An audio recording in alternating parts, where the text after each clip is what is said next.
Isang napakasarap na putahe ng manok ang ating nabigyan ng bagong mukha. Ito, naglalangis at pinatuyo sa gata. Ito ang aking bersyon ng sinantulan manok. Napakasarap. Tara, magluluto tayo. Okay, magandang araw po sa inyong lahat at salamat sa inyong walang sawang panonood sa aking mga videos.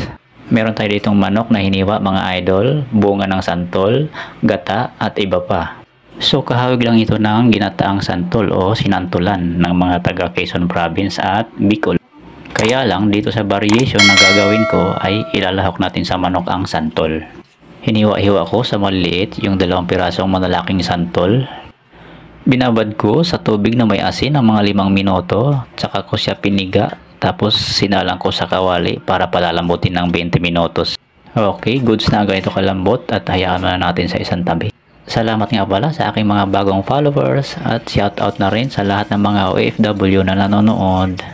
Okay mga idol, mantika sa kawali. Unang ilagay ang bawang, sibuyas at luya. Isunod ang siling labuyo at saka yung tanglad na tangkay. Isang mailap na halo. Igisa muna natin ng mabuti. Ihulog ang manok at isangkot sa muna natin ng mga 5 minuto. So hayaan muna natin mga ilang sandali na lumabas yung kanyang sariling katas at dahan-dahang matuyo ito. Maglagay na ako ng asin, patis, at saka magic sarap. Pwede betchin, depende sa inyo mga idol. So pagka ganito mga idol, unti-unti na siya nagmamantika. So ilagay na natin ang pinakulo ang santol kanina. Haluin. Tsaka ilagay na natin yung pangalawang gata. Kung umabot ka hanggang dito sa part na to sa panonood ng aking video, maraming salamat. At naglagay na nga ako ng tanglad na dahon. Pakukuluan lang natin ito hanggang sa medyo matuyo. At kung nanonood ka pa din, paki-comment na rin kasama ang location para malaman ko hanggang saan umabot ang aking video. Salamat! At ito na nga, naglagay pa ako ng kakaunting asin. Sabay ibinuhos ko na rin ang unang gata. Ayan, ibuhos ko na lahat.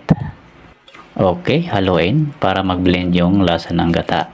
Maglagay na rin ako ng magic sarap at saka yung patis.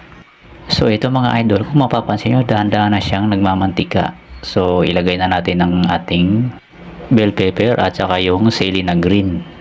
I-turn off ko na ang apoy at luto na ang ating sinantulan na manok. Ayan mga idol, kita nyo naman nagmamantika sa gata.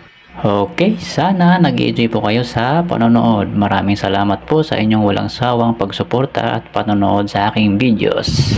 Hanggang sa susunod, God bless sa inyong lahat mga idol.